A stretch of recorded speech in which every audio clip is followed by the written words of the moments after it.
been a good part of this group since you came into since you started joining the church. What keeps you coming back? What keeps you engaged and involved with the group?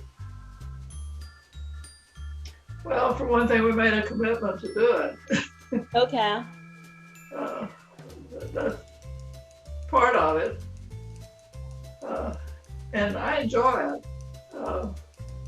I enjoy getting other people's opinions, weighing in sort of against mine, and mine have shifted a little bit on a number of things because of it. Yeah. And you committed Gary. Yeah. No, actually, he was the one that wanted, he was the first one to want to start to bear in Bible. Yeah. Because when y'all joined, we were meeting at that time at the Squirts. Yes. At the burger place. Yep. Yeah. I enjoy meeting all the people, the different people that I don't see. I wouldn't see them if I wasn't, in that. I don't think I would see them. I might see them at a school event or something, but I don't think I'd see them in my normal, walking around and working where I work and shopping and stuff. Yeah. Yeah, I mean, I do. It's very thought-provoking. I have to say, I got in from work at 10 minutes to 6 today, and I'm just going, I just want to lie down and take a nap. But the things that we talk about resonate, and I think about it all week long. Okay. So, all right. So, and I really, really do like hearing Pastor Bunny and Kathleen's responses to things. I really liked it when we were all together and all the family members were present, because it gave me a different perspective. And I don't want this to be a race issue. I want it to be a social justice issue. Because I know I said many, many, many weeks ago that I think part of racism is ignorance. We just don't know. And it needs to be pointed out. When I say something, is that offensive to somebody? It's not intended to be. But I need to know not to say it. It's like you don't know that there's cuss words unless someone tells you that's a bad word to say. So I do think a lot of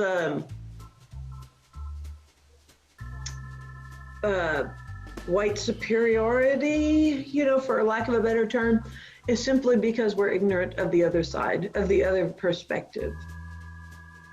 So I like hearing the interracial groups that we have. I wish we could get some Hispanics in here. I want to hear their side of the story.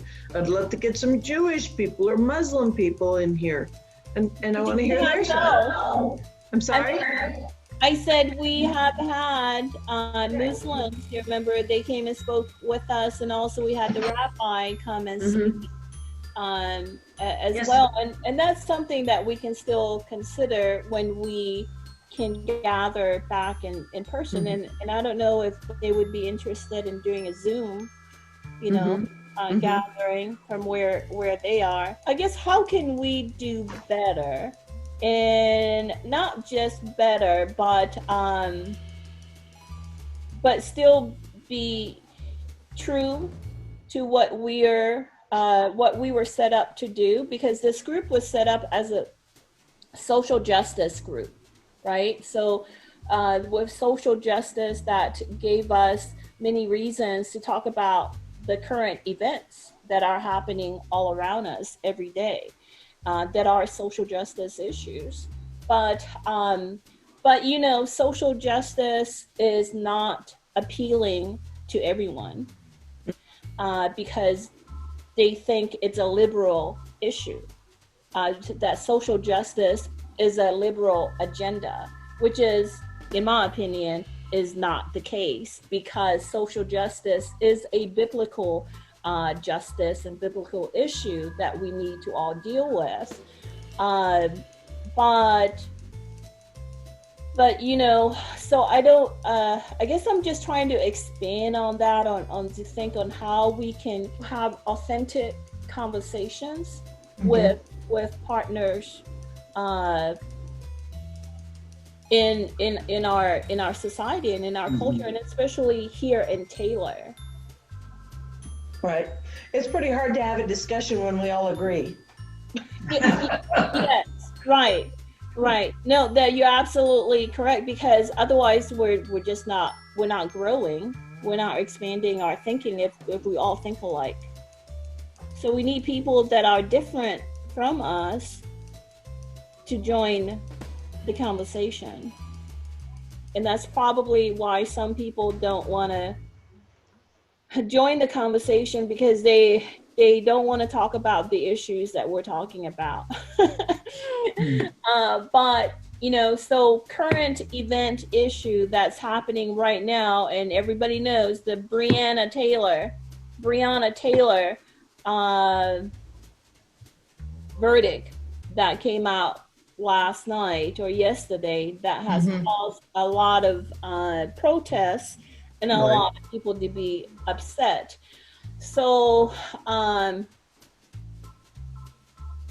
guess what are your thoughts on that? And I guess what are your thoughts, and how do you, not necessarily to see who is at fault here, how can we possibly do better? Well, it would look so different if you had a third party from the outside, not affiliated with the police, come in and do the evaluation, do the analysis of what happened. Well, isn't the purpose of the grand jury simply determine if there's enough evidence to hold a trial?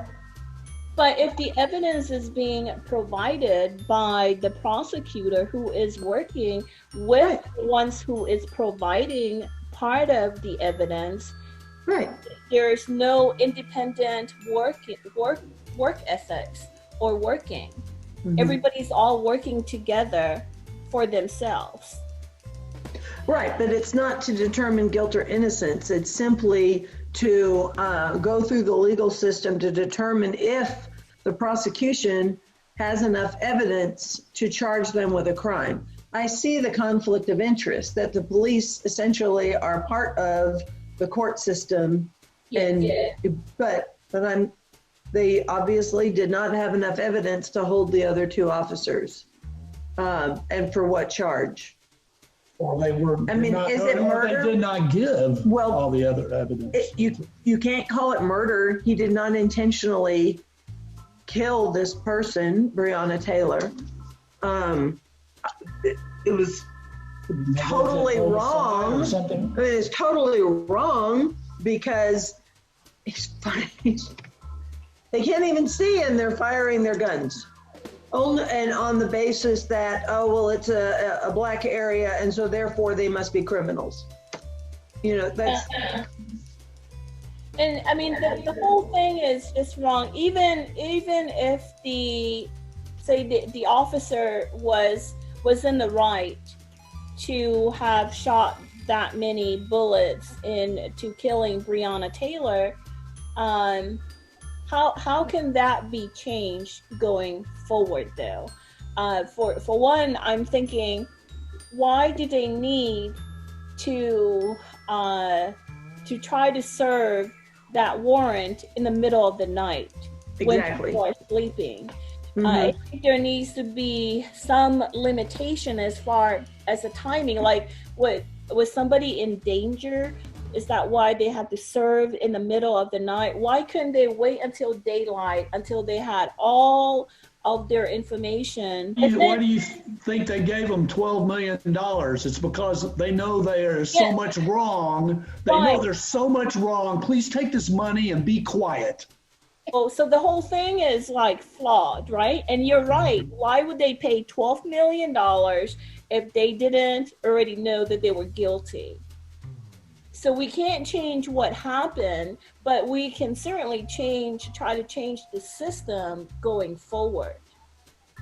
With one, I think you need to be limited in the time frame that you can serve a warrant, unless somebody is in danger, okay, then maybe you can break into somebody's home at 1 o'clock in the morning.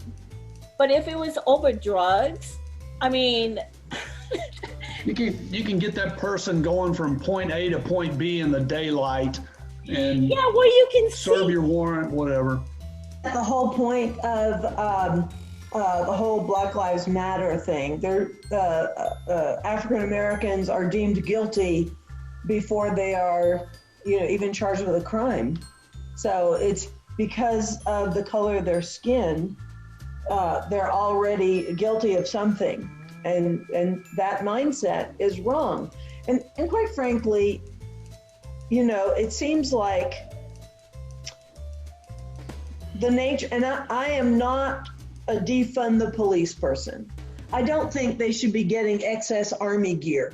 Why is there a Humvee, that police officers have? Why do they need a grenade launcher or whatever? So I do not believe we should defund the police. I don't think they need army surplus stuff. But it seems like the mindset of police officers is that everybody is a criminal. And so they assume that you're a criminal. And so, they're on their guard constantly because the person that they're looking at guilty of something. They just have to find out what it is they're guilty of. Right. And that's not the purpose of police. Yeah. The defund the police, when some people don't understand what defunding the police mean or what is the intent behind it. It was basically to reallocate resources to other community person that can respond to like a mental health crisis issue. Exactly. Or, why would you need a police officer to respond to somebody that's jaywalking? That's right. On these mental health, a lot of them they'll send either just a mental health person, or if it's something they're not sure about, they send the police and the mental health person, and when the police check it out, they turn around and leave because the mental health person is handling whatever needs to be done there. Right.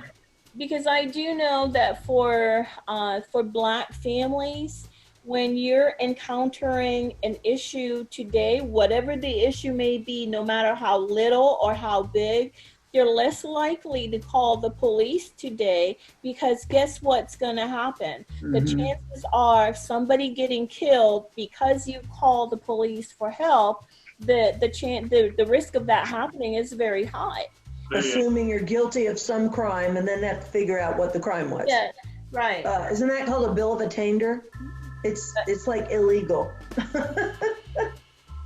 Well, yeah. Go ahead. What's that? I read a study the other day that was extremely interesting in this kind of situation.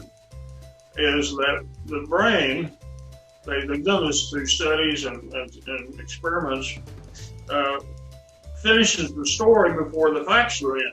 If each one, and that's why eyewitnesses are just not reliable, is each one puts their own story, the brain puts it in, for whatever's going on, especially if it's intense, like a bank robbery. You get, they get all kind of descriptions that don't match, and they saw the same thing. And that's because the brain put that in their head. Mm-hmm. So we don't, anytime it's an intense situation, you don't know what these policemen or people were thinking. Mm-hmm. He may have thought that his life was in jeopardy, you don't know. So it's kind of an issue. That was an interesting point. I just kind of wonder about that, Well, and we all do it, by the way. You have to get to a point where they train them to the nth degree to when they're coming into something like that they think of everything about their training. It's just second, it's something that they can do in the dark or whatever, but they're going to show up and they're going to do it right. Yeah. Like they're, when I say right, like Yeah. they were in Highland Park with a bunch of white people or whatever. Yeah. And they're gonna enter and conduct business that way. But they are not, there's some failures revolving around training and a lot of other things. Why? Because you can look at many democracies that are doing fine, that don't have all this shooting up all the time, killing everybody. It's a different level of problem, but last week Pastor Stark was commenting that something happened in the grocery store. Somebody yelled at somebody else, and she said she immediately went on the defensive. You know, what did I do? What did? And she hurried up to where her husband was because she suddenly had this horrible feeling, you know. And it's hard to imagine that she would have that feeling, but it's there. It's there. What do we do about it? That's always the next question. Okay, good question, which will lead us to our passage for tonight. now that we're just getting started. Just kidding. All right. From Galatians chapter 6, do not let yourselves get tired of doing good. If we do not give up, we will get what is coming to us at the right time. I just wanted us to focus on the first part. Do not let yourselves get tired of doing good. And I guess that I don't get tired of doing good. I get tired of observing people doing bad. I get tired of really stupid people. well, yes, but doing good though is being able to tolerate others who even act differently from you. But I also wanted to read this one thing here, and it's from the Commission on Religion and Race, and it's called Vital Conversations. Did I give you a book? Oh, okay, yeah. It's on chapter 38. I mean, page 38. I want us to close with this paragraph or this saying. More and more, I begin to believe the most important thing we can do in life is to show up, just to be there, present to whatever's going on. If we're truly present, we know when to stand up and stand with folk, when to step in and intervene in support, when to hold our advice and interruptions, when to nod in support or stretch a hand, when to sit back and just enjoy. It's a delicate, nuanced art requiring practice. So many long to be seen and heard. We can offer peace simply by being present. It is simply what God asks of us. It is what God shows us. And I just read that today, and I think it's a very powerful piece that I think we can all learn from and take something from it, and where it emphasizes on knowing when to speak up and when to be silent, right? And the power of presence. And sometimes, and I have learned this through just being a pastor, that your presence means more than you can imagine. When going through with people who are going through crisis, and just different things that are happening in people's lives, you don't have to show up with anything. You don't have to show up and be ready to say anything at all, but your presence speaks much, much more than you could ever say in spoken words or any gift that you can bring in material things. You know, so because your presence is not something that can be replaced. And so and the writer of this poem is telling us that that's how it is with God. That God's presence means much more to us than really anything. Just knowing that God is present with us, no matter what it is that we are going through, we can feel God's presence, and that means that sometimes, you know, it's just being present in silence and just being there without even saying a word.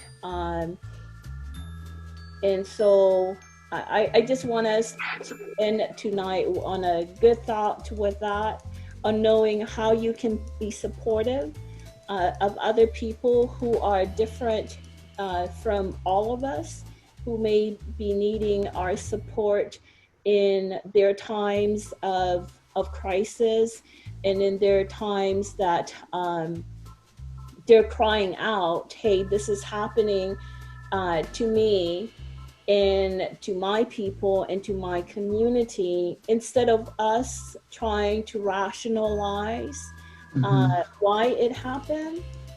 There's a time for that, but there's also a time where we just need to listen, and that's that. So thank you everyone for joining us tonight, and I give thanks to God for each and every one of you.